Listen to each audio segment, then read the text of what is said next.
الصبح بدا من طلعته والليل دجا من وفرته فأقر رسلا فضلا وعلا.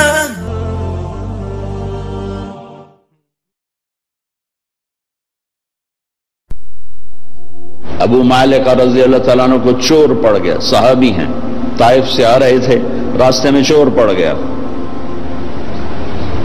کہنے کہ میرا مال لے لے، مجھے کیا کرے گا؟ کہا نہیں، تجھے بھی قتل کروں گا ورنہ تو جا کے عمر کو میری شکایت لگائے گا، میں پکڑا جاؤں گا۔ کہنے کہ پھر 2 رکعت تو پڑھنے دے، آخری نماز کا پڑھ لے، نماز سے کیا ہوتا ہے؟ نماز سے کیا ہوتا ہے؟ نماز پڑھی، 2 نفل پڑھے، یا ودود یا ذا العرش المجید یا فعالا لما یرید. ہائے ہائے ہائے، اللہ کو جو پکارا اور اس نے تلوار اٹھائی کہ یا ارحم الراحمین، یا ایک دفعہ یا ارحم الراحمین، تو ایک دم آواز آئی لا تقتلہ، اسے مت قتل کرو. اس نے ادھر دیکھا ادھر دیکھا، کوئی ہے؟ کوئی بھی نہیں. تو اس نے پھر تلوار اٹھائی، انہوں نے کہا یا ارحم الراحمین. پھر ایک آواز آئی لا تقتل، مت مارو. پھر اس نے ادھر دیکھا ادھر دیکھا، کوئی نظر نہیں آیا. پھر انہوں نے تلوار اٹھائی کہ یا ارحم الراحمین.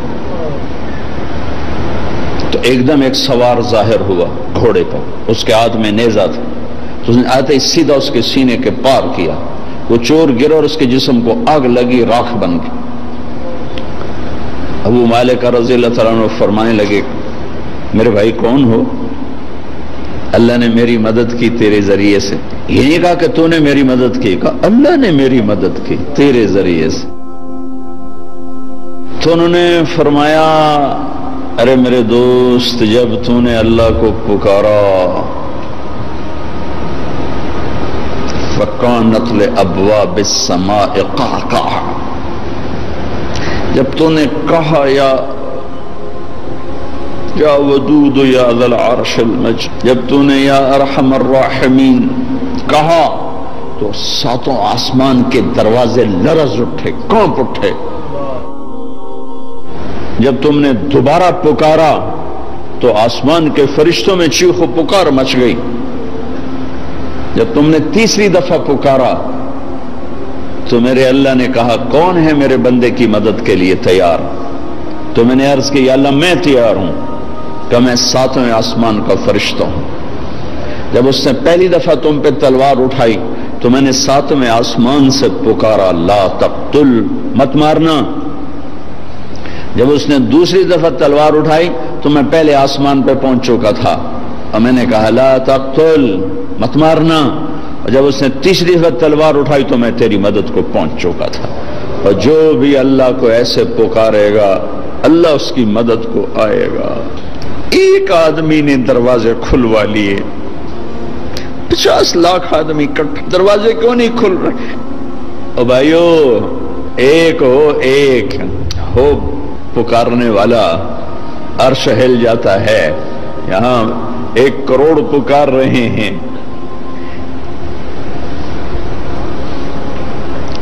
دل کے پھپھولے جل اٹھے سینے کے داغ سے، اس گھر کو آگ لگ گئی گھر کے چراغ سے. حکومتوں کو گلہ نہ دو، سیاستدانوں کو گلہ نہ دو، فوج پولیس کو گلہ نہ دو. یہ دیکھو ہم اور آپ کیا کر رہے ہیں.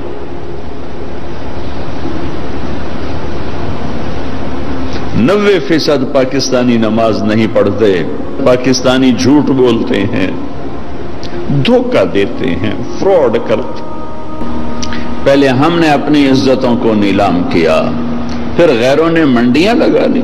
پہلے ہم نے مسلمان کی عزت کو داغدار کیا، پھر غیر خریدار بن گئے. غیروں کو گلہ نہ دو، تو ادھر ادھر کی نہ بات کر. یہ بتا کہ قافلہ کیوں لوٹا، مجھے راہزنوں سے گلہ نہیں، تیری راہبری کا سوال ہے. جب کبھی امت تھی تو راجہ داہر کے ڈاکوؤں نے ہمارا قافلہ لوٹا. ایک لڑکی نے کہا یا حجاج ظالم، کوئی ہماری تاریخ کا اچھا انسان نہیں. اچھا انسان نہیں، ہماری تاریخ کا کوئی قابل ذکر انسان نہیں، ظالم۔ یا للحجاج، اے حجاج تو کہاں ہے؟ بصرے کا، عراق کا گورنر تھا، چند لوگ جان بچا کے بھاگ نکلے تھے، وہ پہنچے تو انہوں نے حجاج سے کہا کہ ایک لڑکی نے یوں پکارا تھا، تو وہ کھڑا ہو گیا کہ لبیک یا اختی، لبیک یا اختی، لبیک یا اخت، میری بہن۔ حجاج حاضر ہے، حجاج حاضر ہے، حجاج حاضر ہے۔ آپس میں عزتیں محفوظ تھیں، غیروں نے عزت پہ ڈاکہ ڈالا تھا، تو ایک بدماش کھڑا ہو گیا، کوئی تاریخ کا اچھا انسان نہیں ہے، بدماش، بنو امیہ کا چھوڑا ہوا بدماش تھا۔ عبد الملک ابن مروان تو مر چکا تھا، ولید اسی نے اس کو مسلط کیا تھا، اور وہ ولید کا زمانہ تھا۔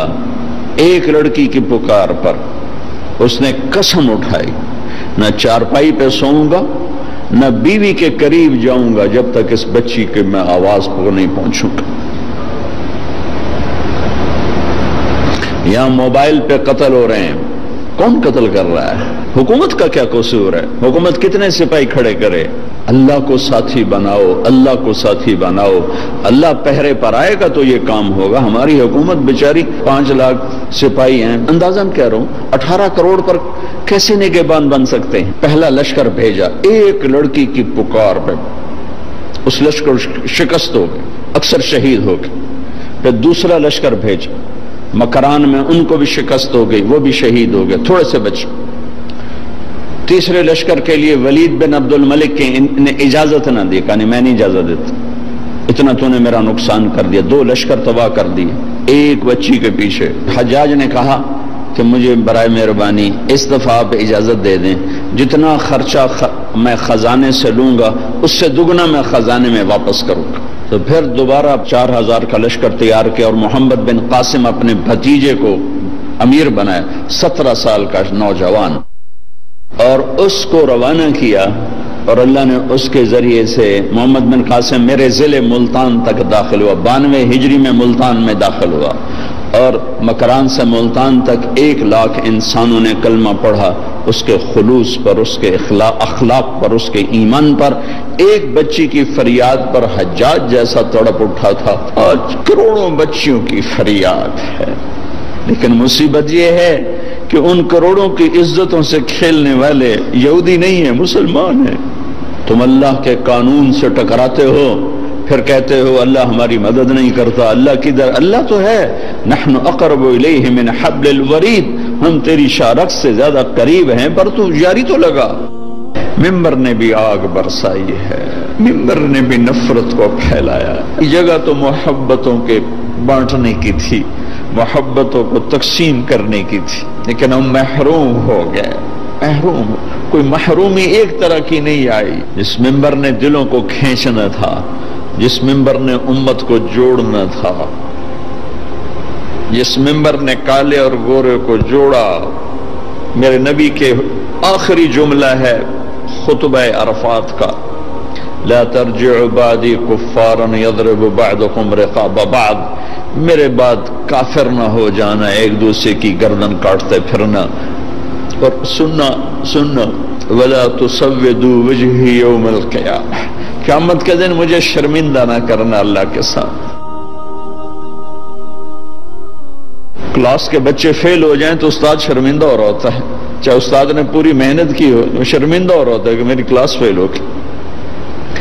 اگر آج کوئی مسلمان ہے ہی نہیں، میرے نزدیک آپ کافر، آپ کے نزدیک میں کافر، ان کے نزدیک وہ کافر، ان کے نزدیک وہ کافر، تو پھر مسلمان ہے کون؟ اگر یہ سارے ہی کافر ہیں تو میرے نبی کہہ رہے ہیں لا تسودوا وجہی یوم القیامہ، دیکھو مجھے قیامت کے دن شرمندہ نہ کرنا، رسوا نہ کرنا۔